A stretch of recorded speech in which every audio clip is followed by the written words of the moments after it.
Hi everyone! Today I will give you the best, amazing, super, mega, one and only technique which will make you absolutely 100% hands down fluent in English. You won't need a speaking partner for this, but you can have one if you want to. This is basically my biggest secret to becoming fluent in English. Today I'm not just going to tell you, okay, you need to learn a lot of new words or work on your grammar. Nope. No matter what your level is, from A1 to whatever, this method will make a huge difference for you. No doubt. Watch till the end, because after revealing this secret, I'm going to tell you about some things that you need to change in your mindset in order to become fluent faster and more easily. So if all these sound interesting to you, stay with me. Before anything, let's wrap our heads around what fluency actually is. When you are able to get your ideas across and there is a flow to your speaking, you can say you're fluent. People don't feel confused or unsure of what you said after you're done talking. That is fluency. And today's technique will absolutely make you fluent. Over the years, many people, including my students, wanted to know what my secret was to becoming fluent.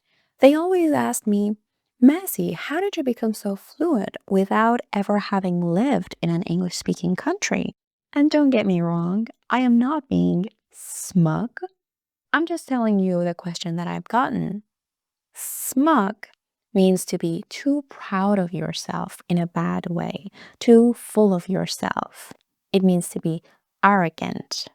For example, you have had an argument with someone and later on it turned out that they were right and you were wrong. And they smile as if to say, told you so. In that case, you can say, don't give me that smug smile. And to be honest with you, for a very long time, I had no idea what I had done differently. I just assumed maybe it was because I had started learning English at quite a young age. But that couldn't be the only reason, because all of my classmates were the same age as me. Yet our English level, fluency, accents were all totally different. Years later, I came across a technique on the internet, and then it hit me. I had been using this technique this entire time while learning English without even realizing it. To me, as a kid, it was just a fun, amusing game. I had no idea that this simple game could have such a huge impact on not only my fluency, but also all the other language skills simultaneously at the same time. Hitting many targets with one arrow. Hitting many targets with one arrow means to achieve many objectives with just one single effort. Killing two birds with one stone means the same thing, but it's just so cruel. Don't use it. So, this game was that I would go to the English class and then come back. And whenever I got home, I would force my dad to sit down while I became his teacher and he would be my student. Maybe he was my first student ever. I would literally repeat everything I had learned on that particular day. And at that age, we learn very simple A1 vocabulary and sentences like A, alligator, B, banana. But still, they helped enormously. Because I was copying my own English teacher at the time, for some unknown reason, I would force myself and my dad to speak only in English, just like we did in the actual class. We would listen to the audio files, which were all in American accent, and repeat after them out loud several times. Okay, let's start. Okay. Repeat after me. A. We would write everything on a whiteboard in English, and we did this exactly for about an hour and a half. So basically, I went to the class, learned something new, processed that information, came back home, taught and explained that information, and then did the homework. My poor dad, or sometimes other family members, had to sit through all of that with me and be compliant. Compliant. Compliant means to follow the rules, to obey the rules. Unknowingly, I was doing the Feynman technique 3 times a week. What is Feynman technique? Well, I'm glad you asked.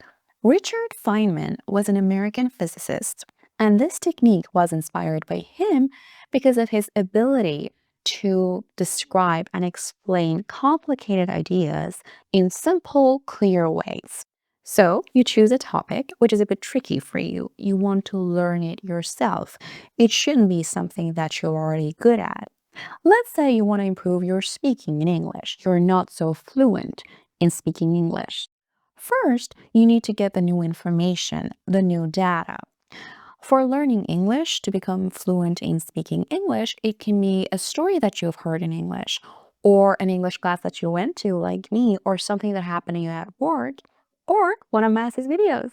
So you get some new information, you process and digest the content. I like writing stuff down because over the years I have realized writing helps me a lot with understanding concepts and comprehending them. And a while ago, I also saw a video from a university professor, a professor from a very well established university. And he said writing actually has proved to be very helpful with understanding the material. So it's not just me. He also said that highlighting everything and making a rainbow in your book doesn't help that much. But you know what? It doesn't matter at this step what you do actually, because as long as you absorb the material, that's enough. This next step in this whole process is the most important one. You don't need to become necessarily a teacher, but you must imagine a child in front of you that is so eager to learn about what you learned. And seeing their enthusiastic, motivated eyes kind of encourages you to explain to them everything very clearly and easily. And don't get stressed at all because, first of all, that child can be imaginary or real. Your choice doesn't matter. And second of all, you are learning. Don't forget that. You will and you must naturally reach a point where you're not sure on what you want to say or you don't know what you want to say. That moment is key. That is exactly where you start learning. That is exactly where you realize you don't have a full grasp on that particular part, and you don't even have the basic words or sentences to explain what you have in mind.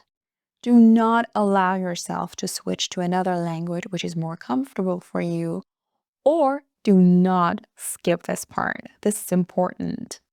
Like the other day, I was talking to one of my Chinese students, and she was telling me about Chinese New Year and everything about it. And then I inquired about the difference between two other Chinese festivals that she was not very prepared for. She gave it some thought and then decided that it was a tad difficult for her to explain. She wanted to move on and skip it, but I stopped her and said, "This is exactly where you're going to learn. So take your time, open your dictionary, I don't know, Google whatever you have to Google, and then explain it to me in very simple terms. I will give you better words and sentences afterwards, and I will correct you."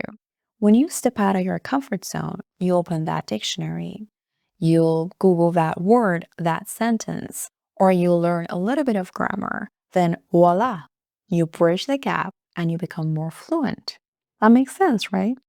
Another example could be you watch a grammar lesson, you have taken your notes, you have done the quiz at the end of the lesson. Now you want to teach it to a kid, to your friend, to me, to your mom. But you need to explain it simply and only in English, no other language. It can be about other stuff as well, like something you have watched that day, an interesting thing that happened to you, something cool that you heard, and literally anything. The only rules are you must only speak English for 1 hour and a half. You need to make the other person understand what you mean. And you can consult your dictionary, Google Translate, or any other source to find words and sentences. Why does Feynman's technique help with fluency? I swear by this technique because it forces you to simplify your ideas and speak naturally like a fluent speaker. Let's do this with another example with the word smug that we learned at the beginning of this video. Step 1. Choose a topic. We have already done this part. We are planning to learn the word smug. And Massey says it means to be arrogant. So you heard it, you write it down, you repeat it out loud a few times. This is the learning part, the digesting part.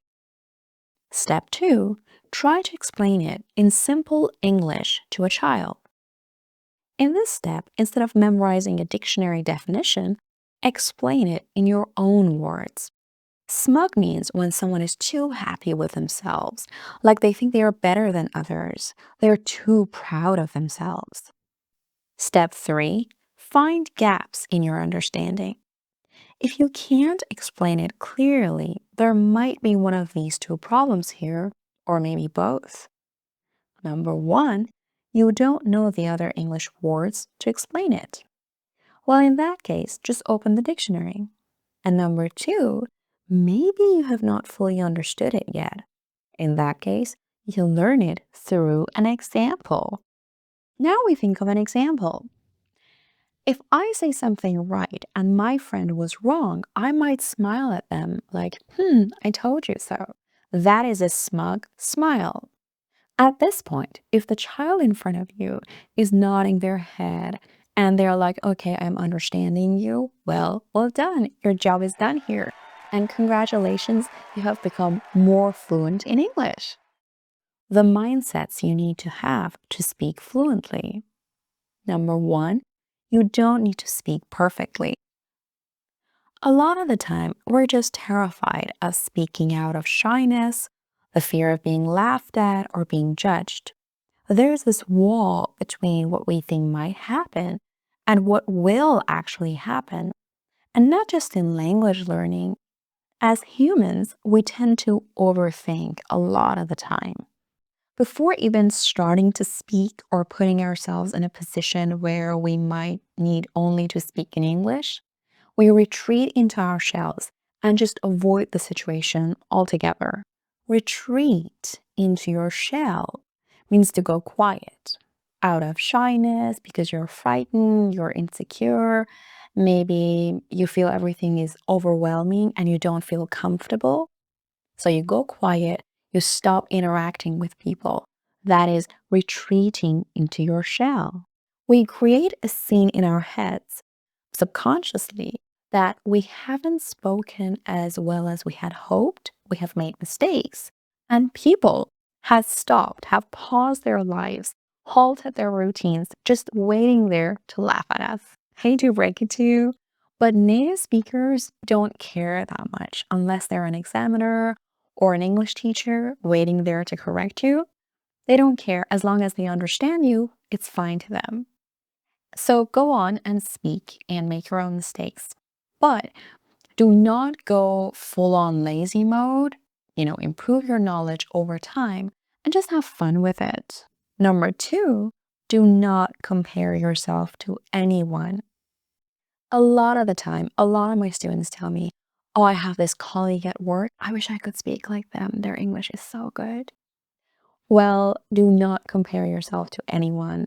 You don't know their story, and there could be a million reasons why they're speaking good.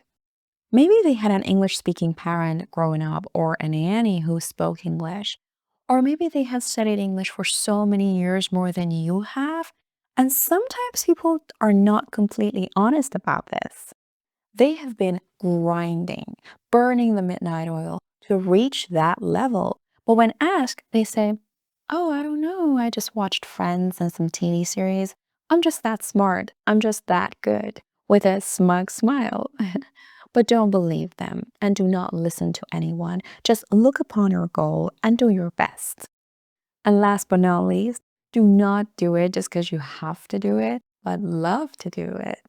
I hope you enjoyed today's lesson. See you in the next one. Bye-bye.